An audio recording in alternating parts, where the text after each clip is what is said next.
Switching to Geico is a good idea, especially when you consider everything. First off, Geico makes it easy to switch. They have licensed agents available 24/7 online or over the phone. But if it's so easy, you might start thinking everything is easy, even big wave surfing. And it's not. It's actually quite difficult. Well, if you switch to Geico, you could save hundreds on car insurance. And you could keep saving by bundling your motorcycle, boat, and RV, plus your home or renter's insurance. But saving money might lead you to make some questionable purchases, like a 20-foot feather boa. And do you know how hard it is to clean a 20-foot feather boa? Well, they do have an industry-leading mobile app you can use to pay your bill, file and manage a claim, or add a new driver. But when life gets a little easier, it makes you too confident. And you start calling everyone Ace. And you're better than that. Well, Geico has a 97% customer satisfaction rating and has been saving people money for 85 years. It's hard to beat that. But you're right. Switch to Geico. It's obviously a good idea. Switching to Geico is a good idea, especially when you consider everything. First off, Geico makes it easy to switch. They have licensed agents available 24/7 online or over the phone. But if it's so easy, you might start thinking everything is easy, even big wave surfing. And it's not. It's actually quite difficult. Well, if you switch to Geico, you could save hundreds on car insurance. And you could keep saving by bundling your motorcycle, boat, and RV, plus your home or renter's insurance. But saving money might lead you to make some questionable purchases, like a 20-foot feather boa. And do you know how hard it is to clean a 20-foot feather boa? Well, they do have an industry-leading mobile app you can use to pay your bill, file and manage a claim, or add a new driver. But when life gets a little easier, it makes you too confident. And you start calling everyone Ace. And you're better than that. Well, Geico has a 97% customer satisfaction rating and has been saving people money for 85 years. It's hard to beat that. But you're right. Switch to Geico. It's obviously a good idea. Welcome to the Behind the Bits podcast. Your host, Scott Curtis, wants to learn everything he can about stand-up comedy and take you along for the ride. Scott and his guests talk serious about comedy in every episode. Behind the Bits will uncover knowledge from different perspectives on subjects such as writing and performing stand-up comedy, as well as booking shows and the comedy life. If you're thinking about becoming a stand-up comic, already in the comic game, or a comedy nerd, Behind the Bits is the show for you. Now, let's get Behind the Bits.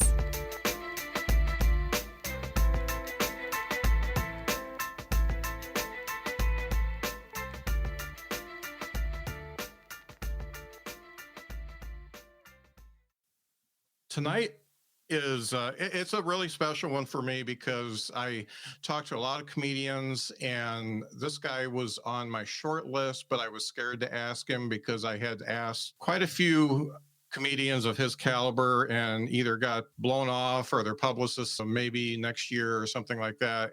But I did ask him, and we get to talk. So my guest tonight started doing comedy back when he was a teenager in Philly, and was one of the guys who was actually on Last Comic Standing twice. He was on season 2 and season 3, which was the 5 best from each season. That's how I got to know him, and really enjoyed seeing him after that. And he's done a lot of albums and a lot of specials, but the one I watched last is Act Happy on Netflix, which just not only was a great comedy special, but he did it different. He had a band and he used the band, and it was really neat what he does.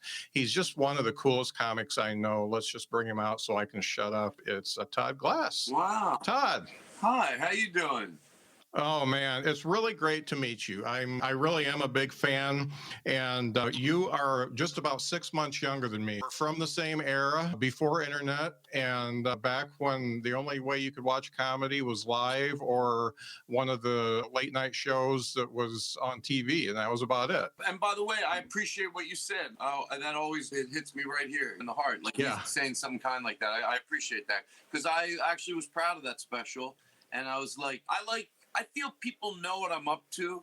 I'll be honest with you, like if I do an interview at any magnitude, I feel like if they haven't seen that, even if they saw the one 5 years before that, they have really no idea what I'm doing out on the road. And you want your friends to, or if you're doing an interview, it's not, because that's, even though from that special till now, the band does, that was just the start of it.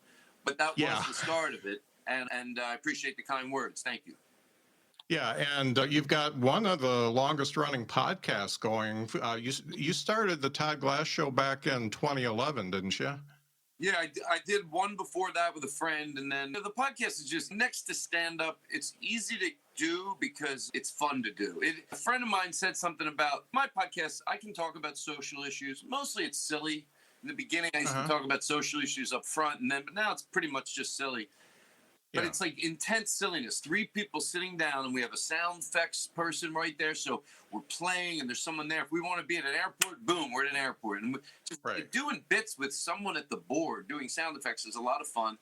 And so the podcast is just fun to do. So I'm consistent with it. It's almost better than hanging out with comedians in real life, because in real life, you don't turn your phone off. This is like, we have to do the podcast. But really what that means is just commit to each other 100% with enjoyment.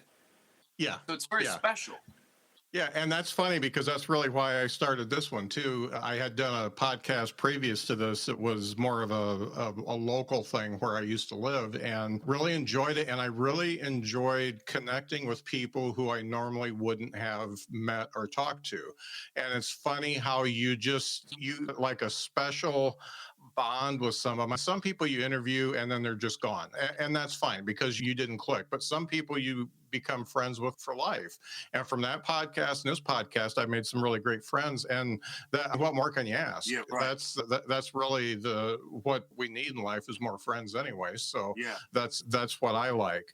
Now, I'm gonna jump into something that you were on a podcast last year. It was Peter McGraw. I'm not joking. I don't know if you remember being on that one, but he does a very good podcast. He stopped doing that one for a while, and he's doing a podcast about being single now.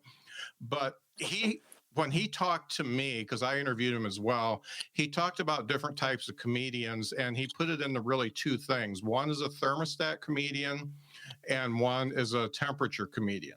So a temperature comedian is somebody who just says what's going on in their life and says this, they've got their act and stuff like that. And the thermostat comedian is somebody who not only wants to make people laugh, but they want them to come away with something that might make them think about something a little bit different, maybe change their mind about something, maybe put one of those little worms in their ear that makes them think a little bit different. And even though you're very silly and you are super good at being silly, I think you're a pretty good percentage of that thermostat type comedian where you want people to be a little bit kinder when they leave the show than when they came in. Am I pegging you right with that? Yeah, just out of my own paranoia. And again, I love to talk about comedy because I think it makes you a better comedian. So when I get a little paranoid, you get so introspective, but it's fun. And I think it makes you a better performer. That's why it's good to have these conversations, not to just, but I just want to, just out of my own paranoia, I want to say, it's not like it's better to do that. As long as you're authentic, whatever. Like whenever I see a comedian, like you see something that inspires you, it can inspire you even if you're not that good what that person does, but it's your authenticness. Like, so you can decide not to talk about social issues and be some of the best comedians on the planet never took on social issues. It's just a choice you make. For me, it was like, it just slowly happened. Now, like I said, on this next tour, I said to myself, after the pandemic ends, I think I'm going to go out and just be silly. No more opinions, no more social opinions, just this tour. I have enough I'm complaining about already. And then I go, I'll still have plenty of things I can talk about. I'm not limiting myself like to say anything, but like your social views, but then it's hard because then the tour starts and things happen and then you want to. So I just try to make myself a promise that I'll make it funnier than preachy. And I've made that mistake. It's all the way I can stop it is admit it and just make a joke that's funnier than preachy. And on your podcast, you can do whatever you want. You don't have to be funnier than preachy. We're having a different conversation. But on my rule, if you're going to try to say something, it's okay. Just make it funnier than preachy. Otherwise, you get people that just applaud when they agree with your opinion. They're like, but it's not. And that's not real. That's not how you do it. It's funny because you go into silly and then you might make just a very small comment about just be nice to each other. Yeah.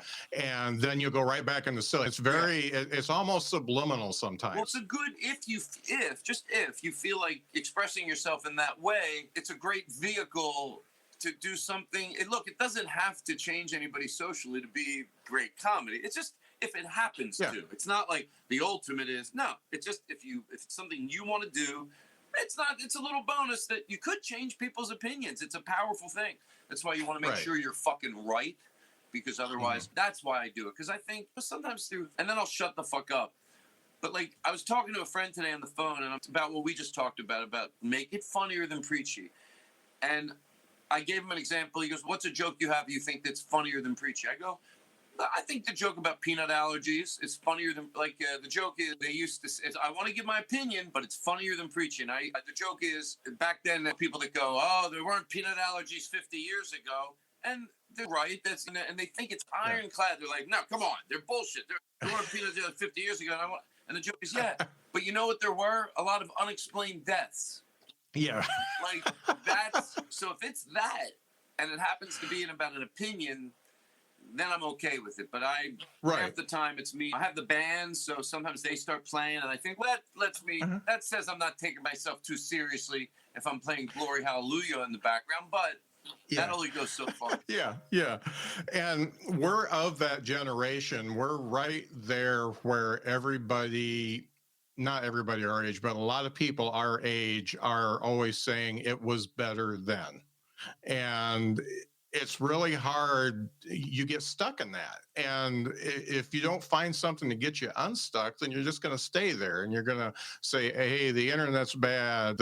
What kids do today is just bad. The way we do our phones is bad now. And a lot of it's because we can't adapt. A lot of people of our age, we have trouble adapting, and we don't want to take the time to understand what other people think and how other things work. It really, the same problems that affect comedians, I think, affect people in their regular lives too. And it's just getting change starts. Look, change is hard, but it's just the change. You don't want to change. Everything is, you don't want to do anything. And it doesn't make you a good person in regular life. You should be glad you're evolving. Like, it's work, but it's not what you would hope for. If someone said, hey, as you get older, would you want to evolve till you die? And who would go, well, not till I die. Who wouldn't want to go, yeah, I hope I do. Why would you want to evolve? And if you could get out of your own way and go, it probably makes it easier to go through life because you're evolved, so you have better relationships. So you would hope, if it takes a little work, I'll fucking take it on. Why not? Oh my God, I'm like a completely different person. But it's work. Yeah. It's work. Yes, it is. And I've been doing stand-up long enough where I don't want to make those mistakes. And my mistakes aren't egregious, but I have them there. Jokes but the difference is my new stuff shows the way I feel, loud and clear. I didn't just stop doing a joke that was punching down. I did it and almost went the other direction. I can still punch at the people that need to be verbally punched. You're just changing who you're angry at. You can still be you. The same. You don't have to change your style whatsoever. So it's just what a good comedian is supposed to put a litmus test on absurdity. And I personally think once you don't see the absurdness in that comedy, look, you might think it's in a rut, but the fact that you don't acknowledge that I've seen this happen from the 50s to the 60s, 70s, everybody said it. You're acting like I don't know that.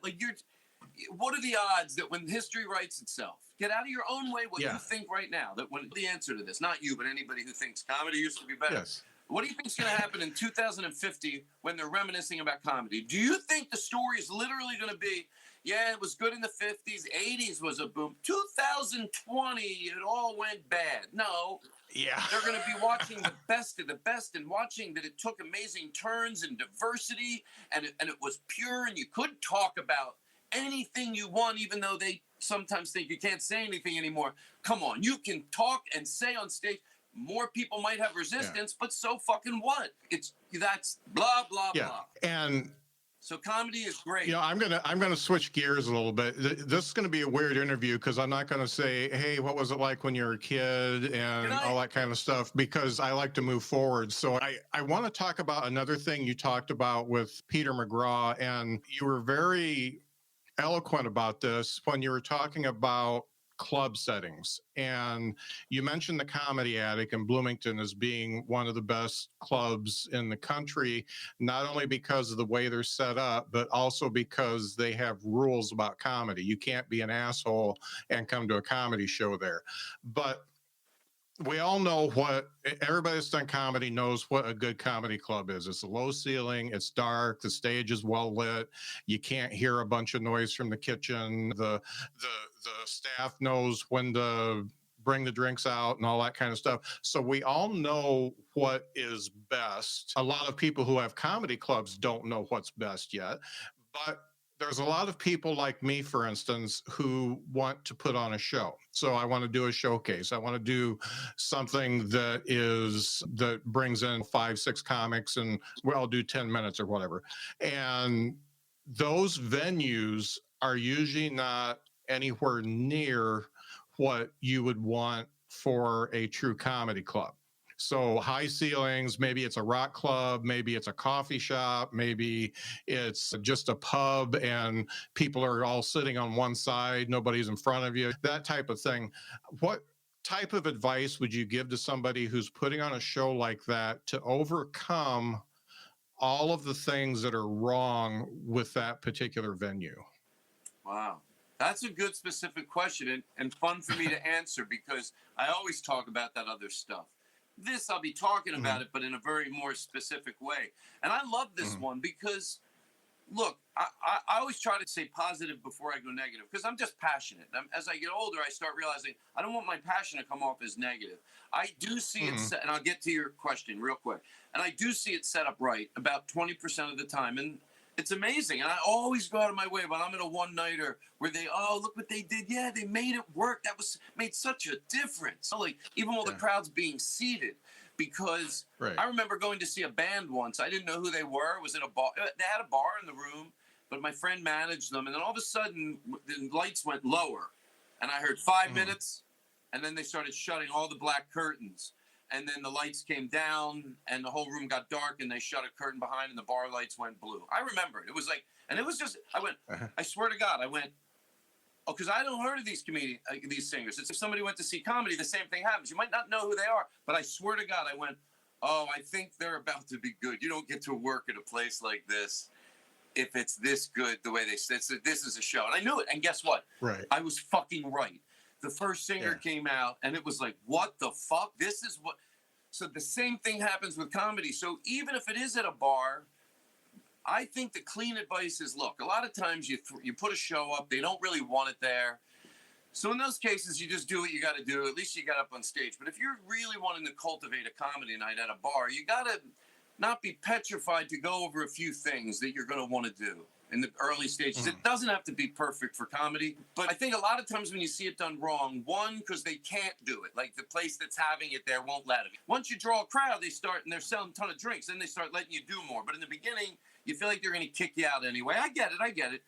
But if up front you're not afraid to say, hey, and can we darken that over there? Can I put a black piece of material in that window because the light's going to be out when up front, and if they seem that irritates the hell out of you, then that's not the place you want to do it. You want to be met with some, we could do this. We could make it good. A sense of purpose, music. If they walk in there and look, everybody's trying to get the crowds ready. I get it. Just different people do different things to get them ready. I get it.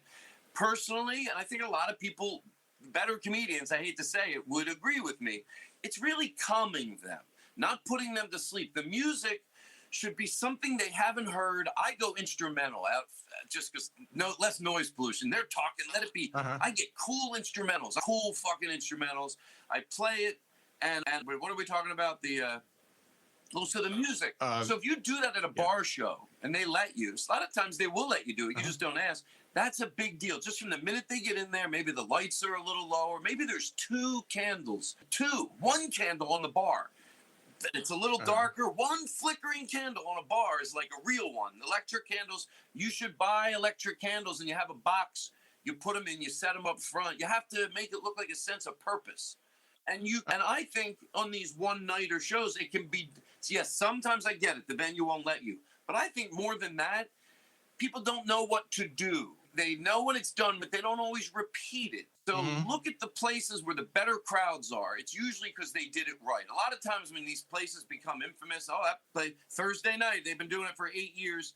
You usually find out it's set up right. The lights go down. There's a proper microphone. So just run it. That's what there. Did that answer your question? Yeah, and that's really good. And it's funny you talk about lighting and things like that. One of the places back in South Bend, Indiana, where I was putting on shows was a very good rock club, and they had one of the best sound systems in the world. However, the stage was, I think it was 4 feet off the ground, and the tables, there was a dance floor in between the tables, and you moved the tables up as much as you could, but you couldn't move them all the way up because you were so high up they'd be looking up your nose. So there was a lot of stuff to worry about there. And the funny thing is that I did it on that stupid stage, I think 4 times. And then finally, I had a comedian who is confined to a wheelchair, and I knew I had to do it on the floor. So I'm working with the lighting guy, and I told the lighting guy, hey, can we turn off all the lights except for, can you take one can and just point it down at us? And we're going to stand on the floor. We're not going to even use the stage. So he moves everything. The guy who owned the place was a friend of mine, so it was very easy to get people to do what I wanted.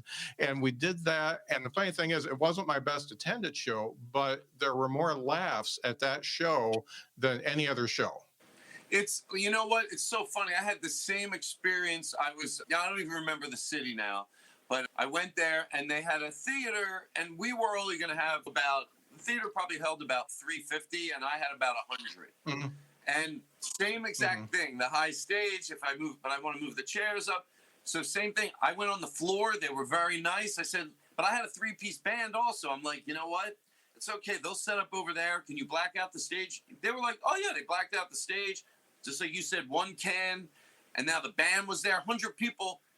Then it felt so full they had to bring in some high tables. Yeah, because if we would have left it the old way, I liked it. It looked like, oh, shit, it's filled. And now they're bringing in some high chairs in the back. And as opposed to doing it on the stage, it would have not been able to be as intimate. It's and the bigger point is, I always say this stuff because when I see a one-nighter, I always root for them, and sometimes I'll even offer people like, hey, if you want me to help you do this, and everyone, like, they'll go, yeah, a lot of people said ask you. I go, I'll do it in a heartbeat. All you got to do is call me.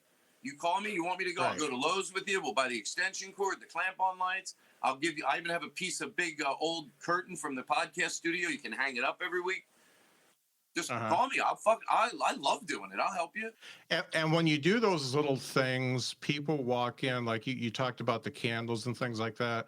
When you do those little things, people walk in and say, oh shit, this is going to be real. This isn't just a couple kids getting together saying, hey, let's put on a play. And you have to remember that not everybody that goes, hey, look, the music analogy, I think, is a great one, because I didn't know. We're not criticizing anybody. It's like I don't know musicians unless they're at a different level. I don't know. But just by the way it was set up, and that starts, I think at that place, I figured it out literally 3 minutes before showtime, because this shut, that shut. Like, I didn't realize they had big, thick curtains, and the room changed. I'm like, oh, this is like bar became a service bar behind a curtain. I was like, what the fuck? So that's the same thing that's going to happen. So I try to make that happen from the second the doors open. The minute they get in there, there's funky music playing. It's dark, and you can make anything look cool if it's dark and you gel the lights blue. Just give it a vibe. Play some cool music that's upbeat, but can change a whole energy, and that's what gets a crowd ready. To me, that's what gets a crowd ready, not riling them up.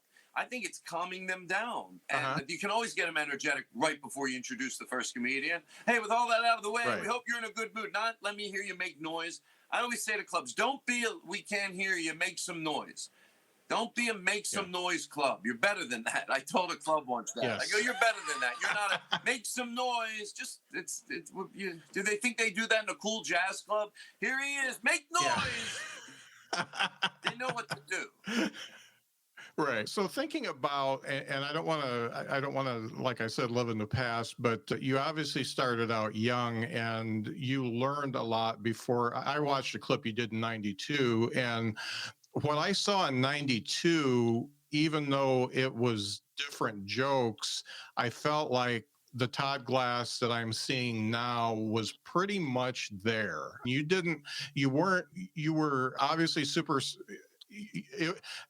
The 92 Todd Glass versus the 2001 Todd Glass, I felt like you were pretty close to what you are now in your comedy persona. Did you find that fairly early? No, the opposite. I was always, I think the one thing that let me become a better comedian, I was aware when, look, sometimes the better comedian gets better laughs. That happens a lot. Great comedians. I'm not implying. But there are nights when sometimes the comedian that's a little, and in my case, I'll use me as an example. That way I'm not offending anybody. I would do better, but I knew that person was funnier because I knew what I wanted to grow to be. Not, okay, I did that. You know, I did that good, that, and I'm better than, if you do better than whoever it is, because you know that they're better. That's because they didn't get it. So I could have been like, I got bigger laughs than blah, blah, blah. I knew it. Like, all right. So that helped me grow. But so I was always like envious of comedians that sort of seemed to find their voice early on. They might get better and better, but like you, even 3 years in, I don't think really until it was like when they said everything was falling apart and the alternative scene came upon and there was the M bar. And the M bar became this very, just like the Meltdown or the UCB, just a big part of comedy. And the audiences that came in were so nurturing.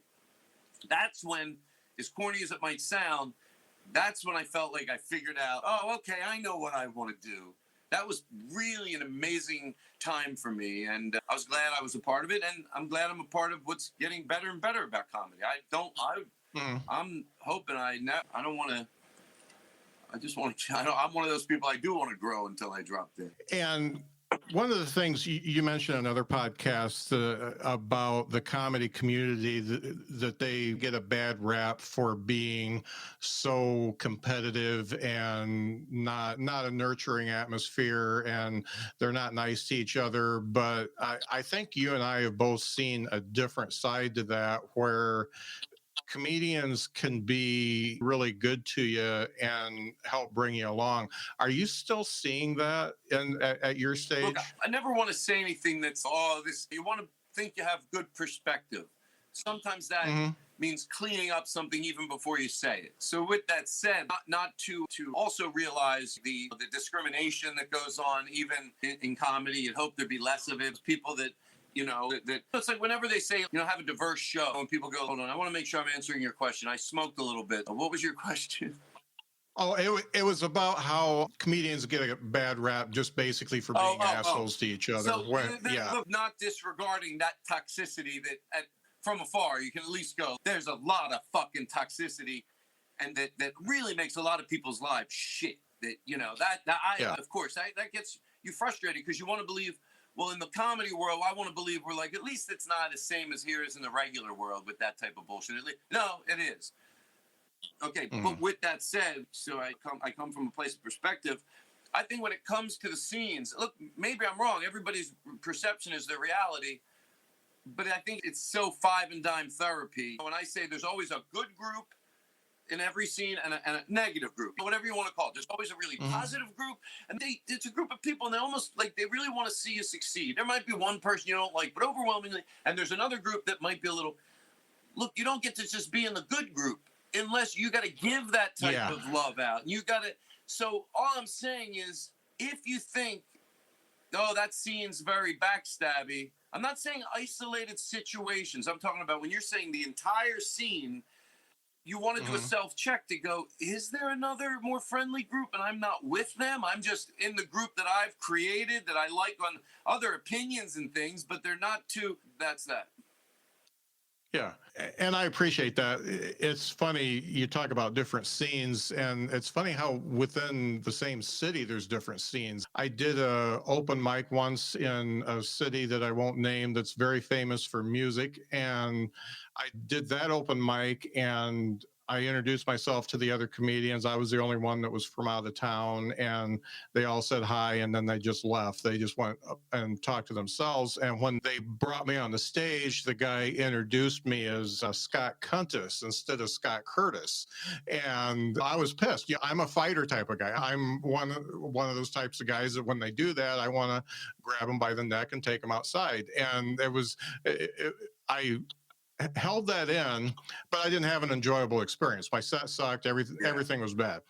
On the other side of town, I do an open mic, and everybody's really nice. They're like, "Hey, where are you from?" Blah, blah, blah. We're talking. After I did my set, they were like, "Man, I really like that one," and all that. So it was really funny how it was different just from one side of the town to the other side of the town.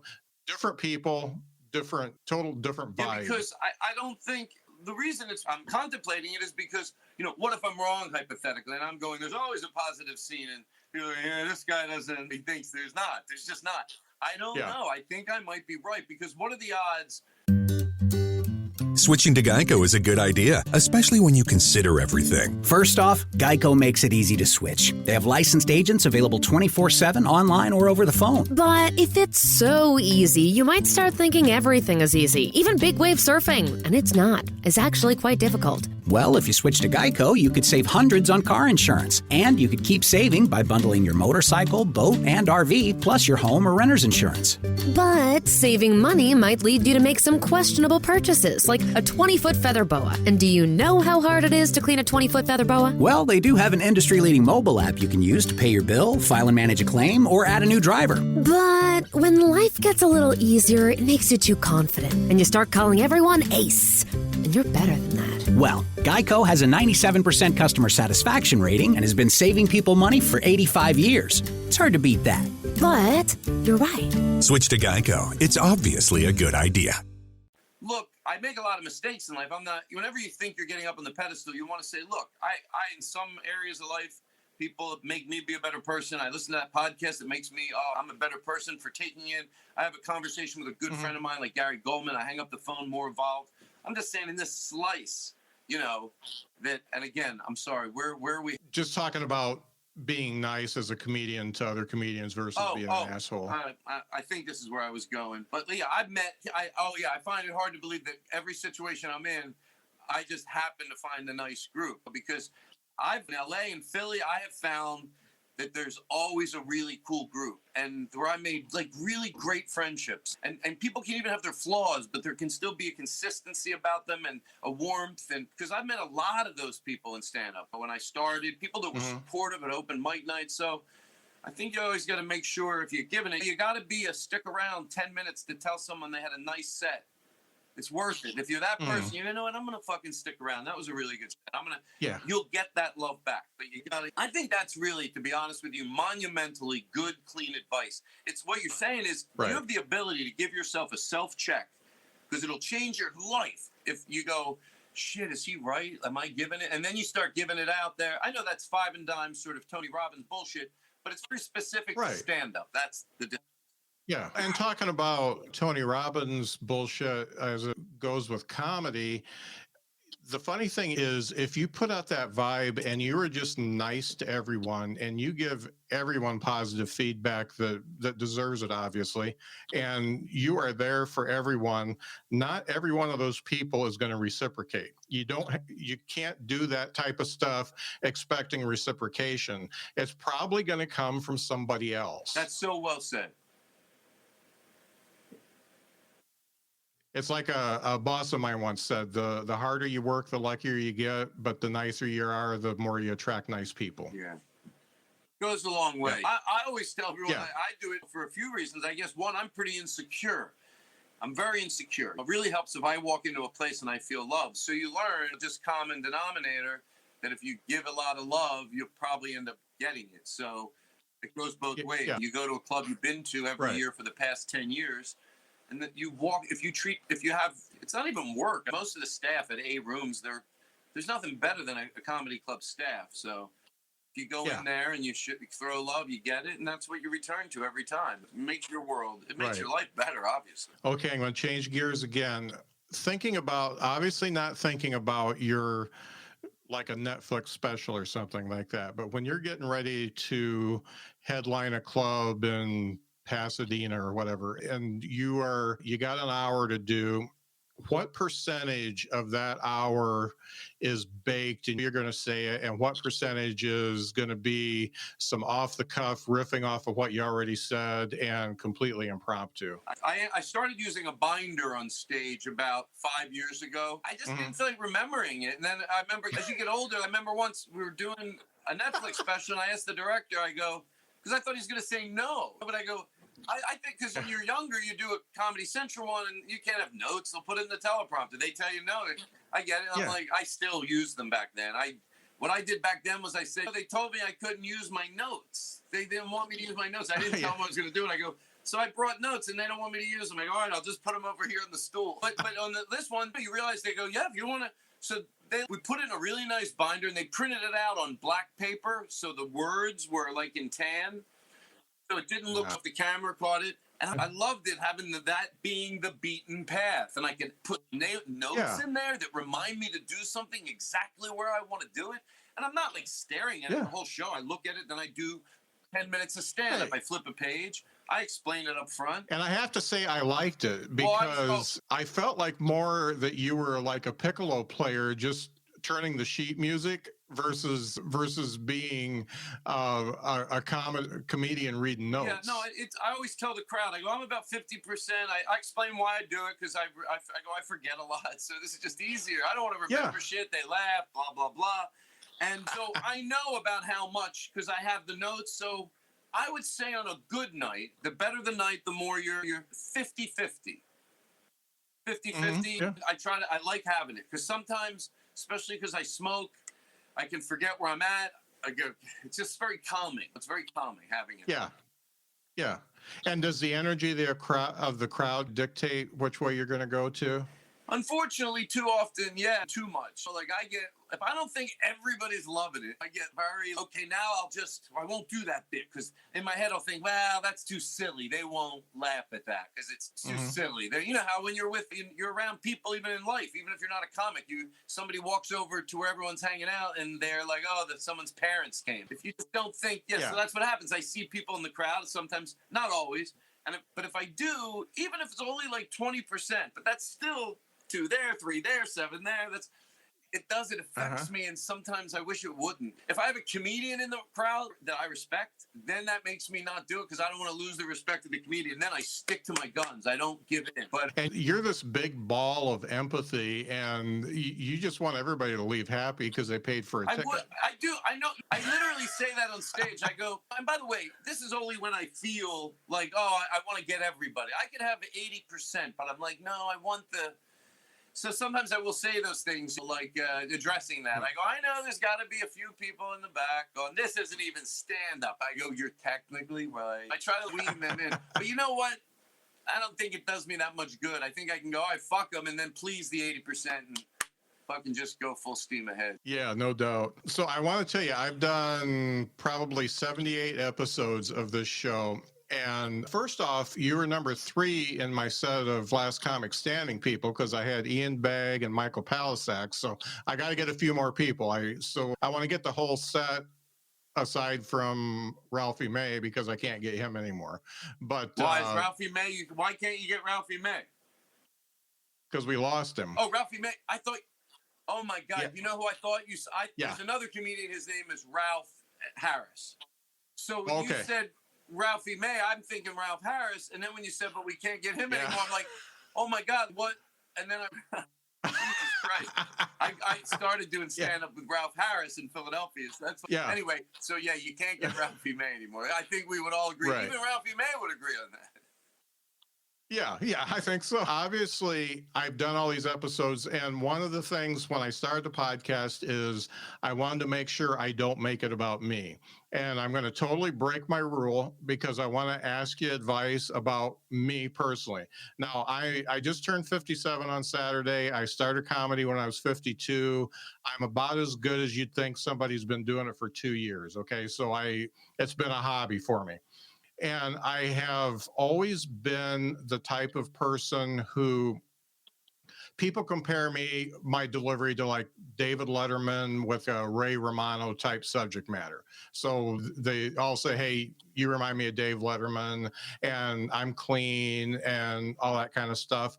And you talked about being genuine right in the beginning of the podcast. And I feel like even though everything I do fits me, I look like either a basketball coach or a pharmacist or something like that. So this is what I should be doing. I feel like there's something I'm missing, and it's a little bit more on the weird side. So I would say somewhere in between like Emo Phillips and you, and I've got that type of stuff ready to go. I want to do it. I've written it. I've never said it out loud in my life, but I want to do it. Would you suggest that somebody at my stage, and I have moved to a new state that's almost 600 miles away from where I used to be, so that helps, but would you suggest I toy around with that kind of stuff? Have you never done stand-up before? No, I've done stand-up, but it's all been very, I would say David Letterman-like, with like Ray Romano family type stuff I talk about. I want to be weird. I want to be a little bit weirder. There's a few ways you can go about that. And one is you just take out the stuff you really don't like, but if you have a few standards that help you get your footing and they're funny, but they're not, and then you start but you make exerted effort to go, I'd rather do a shorter set, but I'll have this. That's okay. And that's an old joke, but that's actually okay. But then you'll do this other stuff around it. That could be a more, but then, hey, if somebody was going to say, nope, I'm just trashing it, and I'm going to start, hey, I admire that too. But it's so, there's just two ways they can both be. Does that make sense what I'm saying? Yeah. I remember thinking, this is like literally when right after George Carlin died, and it wraps back around to what we were saying about what do you want to be like? What type of comedian do you want to be?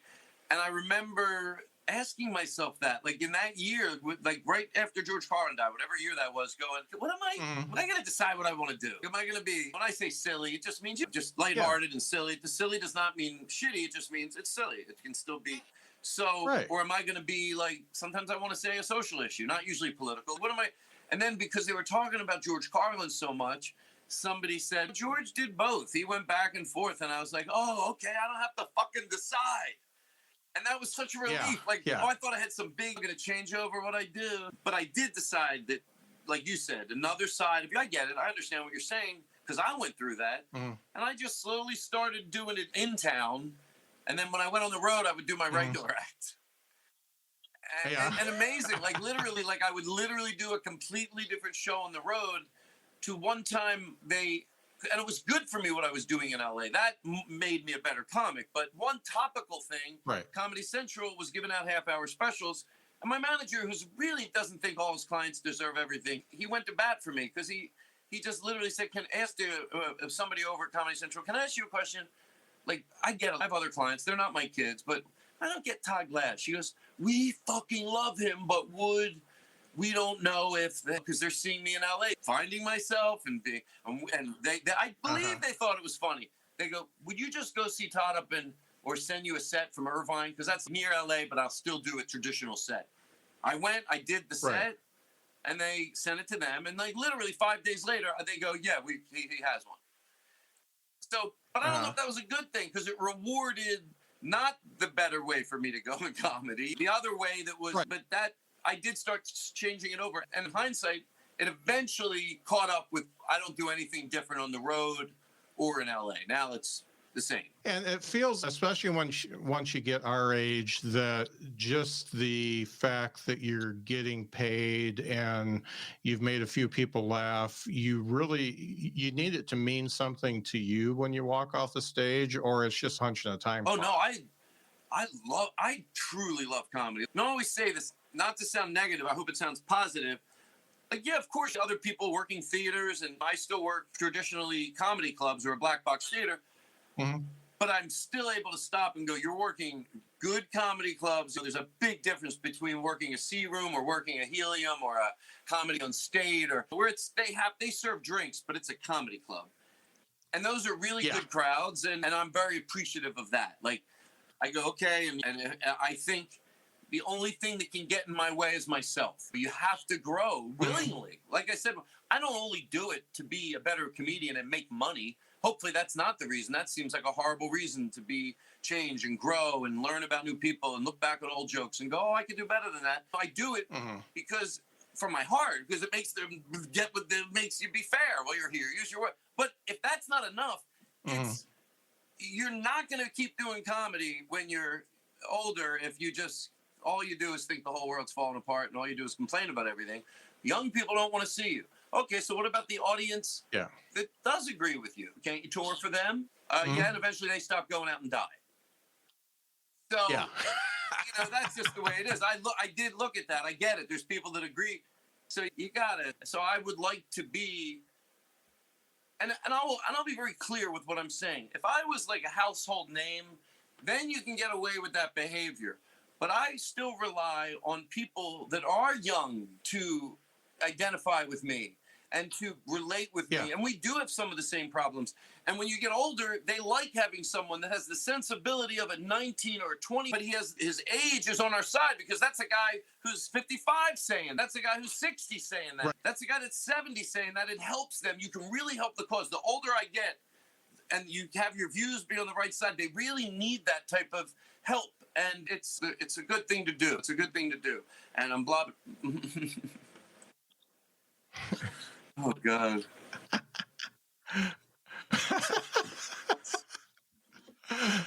I know you've been smoking. I know I know you're thinking of stuff. So it's cool. It's cool. Yeah, I wouldn't have it any other way. But I guess just to talk about what you said about the older guy or the older person up there being cool to the young people. First of all, I love that. And Carlin, who you mentioned, really did that for us, he was saying all the things that the young people at the time were thinking, and yet he was the oldest guy on the stage and probably one of the oldest guys in the theater. Yeah, my friend said literally today on the phone, like he was more progressive than him, and he was like 20, and he was like, because he had certain views he had from his parents. So he sounded like, oh, it's the first time he heard someone say it. That's the power of comedy. That's why if you have a joke that's about dogs or the mall and it's a shitty joke, who cares? But when you're talking about social issues, basically, or social issues more than anything, God, please do your homework, because if you're right, that's great, but just be aware if you're wrong. If you don't really delve into that, what if I'm wrong? Even make pretend for 5 minutes one night. And then you could picture all the people you're making breathe harder. You should be making them breathe easier. And you're not a hero. You're just punching people that are already getting punched. Stop selling yourself as a warrior. So, God bless America. I remember one time I did some more socially progressive stuff. And in my set, I said, it's not okay to say that anymore. And I had a young comedian correct me after my set and said it was never okay to say that. And what was he saying? I said something that it was not okay to say that anymore. I'd rather not say what it was, but because I don't use a joke anymore. But a comedian pulled me aside and told me, a female comedian, because it was a joke centering around females and the Me Too movement. And she said it was never okay to say that. And it was never okay to do that. We are just fighting back harder on it than we did. And that meant a lot to me. And that meant that I knew I was punching way above my weight class and I was going to get beat up, and I needed to stay away from that for a while until, like you said, I do my homework. Yeah, I don't really come to my conclusions on social stances by what's on the table. I look at social progression. Sometimes you get an opportunity in life to really learn what a phrase means. And we all know what it means to get out of your own way. And we know what that means, but then maybe we don't really know. Okay, remember when to apply it to yourself like it's going to save your fucking life. So if you get out of your own way and go and try to come to a conclusion of which way you should go when these social issues, whether it's the Red Sox, they don't want to be called that situation, or whether it's take a look at history. And look, we're really talking about people that want to change or people want to go back to the way it was. Or let's say we widen it to basically every one of these cries are a group of people, let's go cleaner, that are asking for something that they feel they deserve. And there's always a group of people that they go, okay, finally, all right, they deserve it. And then there's another group in that group that then people go, oh, now they're going too far. Now they're, and there's a lot of smart people in that group. They're like, no, I fought for that, but now they're too far.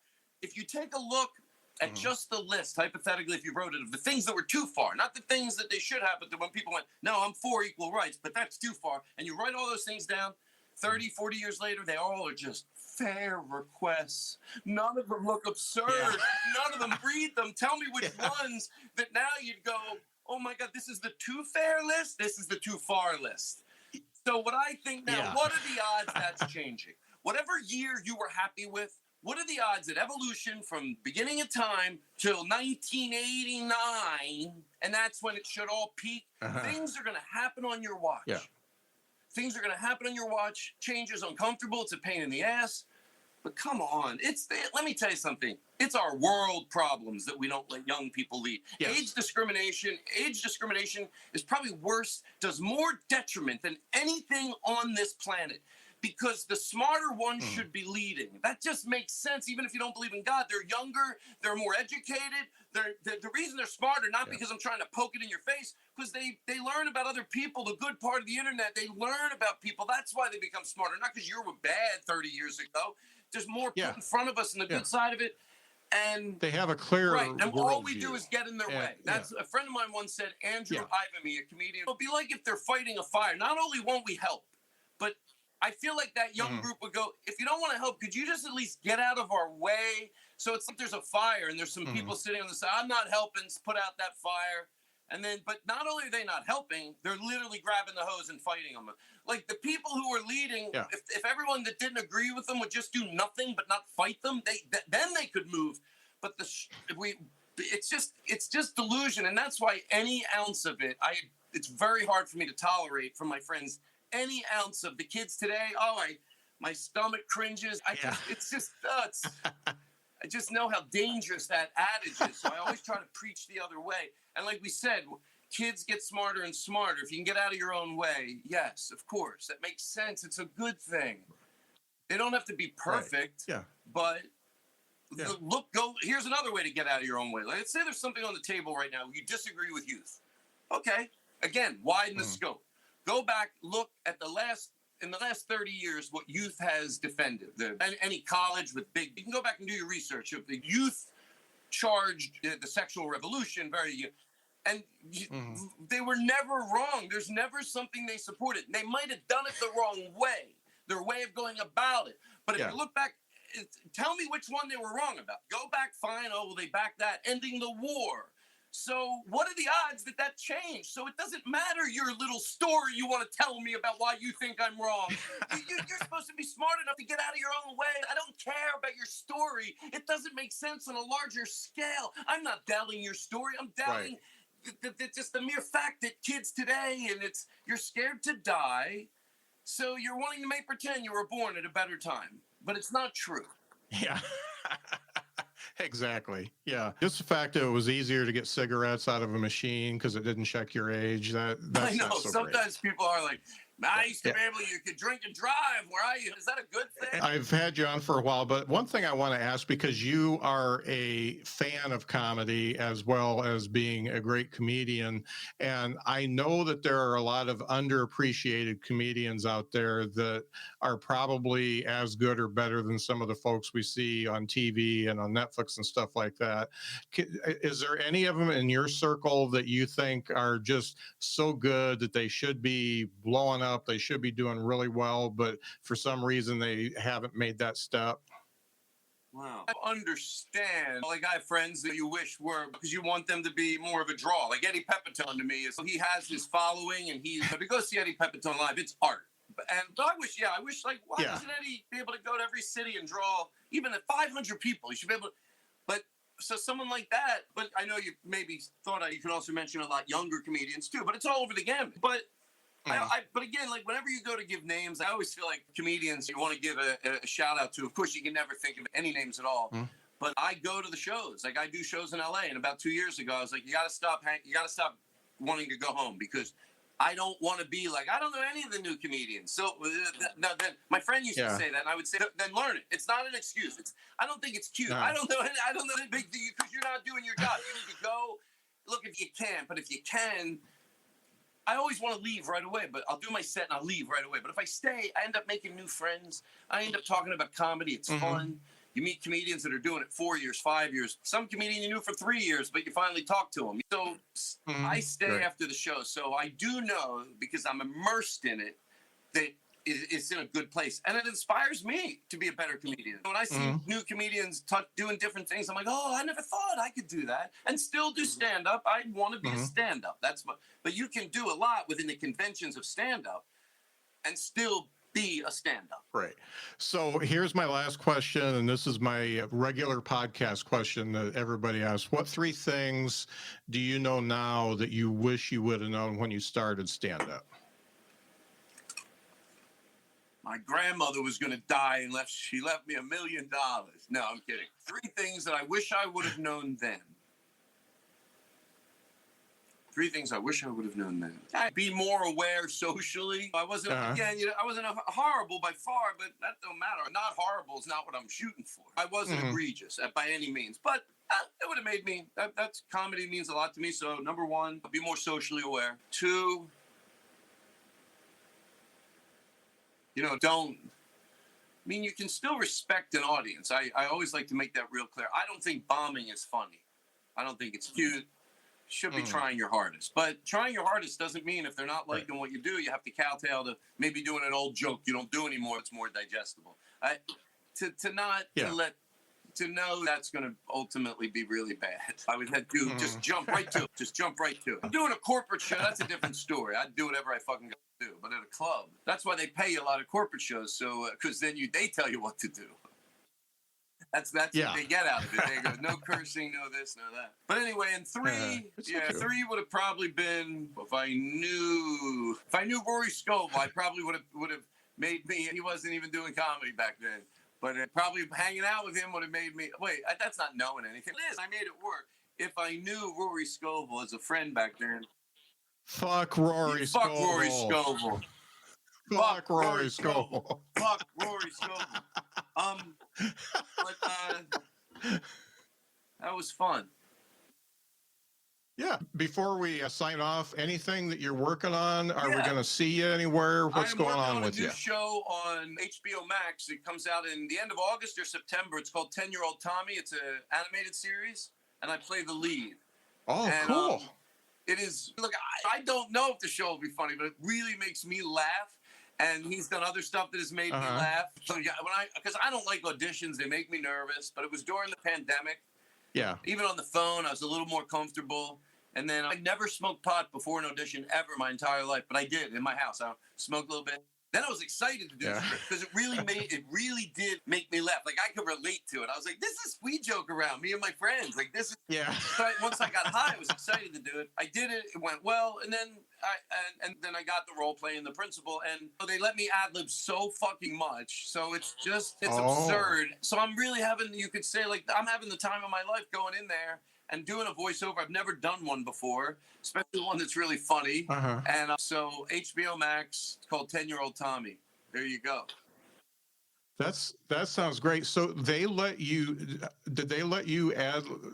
They normally do the animation a lot of it before the voiceover, and they let you ad lib anyway. I think in this case they did it after because he wants to let the people really be able to, because there's times where I see what the mom is saying or the brother, and I know what's on the page, and god damn it, it's so funny. It really makes me like snort sometimes, but it's really funny, and I hear but I've never seen it all together. That's why I say I've never seen it all together. So I'm also looking forward to it. I don't even know what my character looks like. I asked last week and she tried to pull it up online, and she couldn't find it, but I'm like, all right, maybe I'll just be surprised. Yeah, I'm excited for that too. That sounds really good. It sounds right up your alley too. It's really a lot of fun, and it just couldn't. I'm not nervous to go auditions and sometimes acting for someone else that wants you direct you in a certain way. It's if it's my thing, I'm not nervous. But this, to do it, I'm not nervous to go into work. I'm like excited. Like when I get close to the place, I know I'm going to be in there having a good time. So that's in always my Netflix special, Act Happy. And thanks for the opportunity to. Yeah, if you haven't watched Act Happy, it's very good. I rewatched it over the weekends just so I could bone up on it, and it was still funny the second time around. So I loved it. Yeah, and I really appreciate you being on the show. Like I said, I don't do all this fawning over people and stuff like that, but you are one of the people that I think of as somebody who made me want to do stand-up, and I really enjoy what you do. And I've never seen a set of yours that I didn't get something from, and I thought was insightful and not just silly, but just really good comedy. And I really enjoy what you do. It's different from everybody else, and yet it really resonates with just about the whole audience. I really appreciate that. You talk about comedy a lot. I appreciate if anybody said it, but was a student about comedy and you talk about comedy all the time, that's like that's a nice compliment. I appreciate it. Switching to Geico is a good idea, especially when you consider everything. First off, Geico makes it easy to switch. They have licensed agents available 24/7 online or over the phone. But if it's so easy, you might start thinking everything is easy, even big wave surfing. And it's not. It's actually quite difficult. Well, if you switch to Geico, you could save hundreds on car insurance. And you could keep saving by bundling your motorcycle, boat, and RV, plus your home or renter's insurance. But saving money might lead you to make some questionable purchases, like a 20-foot feather boa. And do you know how hard it is to clean a 20-foot feather boa? Well, they do have an industry-leading mobile app you can use to pay your bill, file and manage a claim, or add a new driver. But when life gets a little easier, it makes you too confident, and you start calling everyone Ace. And you're better than that. Well, Geico has a 97% customer satisfaction rating and has been saving people money for 85 years. It's hard to beat that. But you're right. Switch to Geico. It's obviously a good idea. Switching to Geico is a good idea, especially when you consider everything. First off, Geico makes it easy to switch. They have licensed agents available 24/7 online or over the phone. But if it's so easy, you might start thinking everything is easy, even big wave surfing. And it's not. It's actually quite difficult. Well, if you switch to Geico, you could save hundreds on car insurance. And you could keep saving by bundling your motorcycle, boat, and RV, plus your home or renter's insurance. But saving money might lead you to make some questionable purchases, like a 20-foot feather boa. And do you know how hard it is to clean a 20-foot feather boa? Well, they do have an industry-leading mobile app you can use to pay your bill, file and manage a claim, or add a new driver. But when life gets a little easier, it makes you too confident, and you start calling everyone Ace. And you're better than that. Well, Geico has a 97% customer satisfaction rating and has been saving people money for 85 years. It's hard to beat that. But you're right. Switch to Geico. It's obviously a good idea.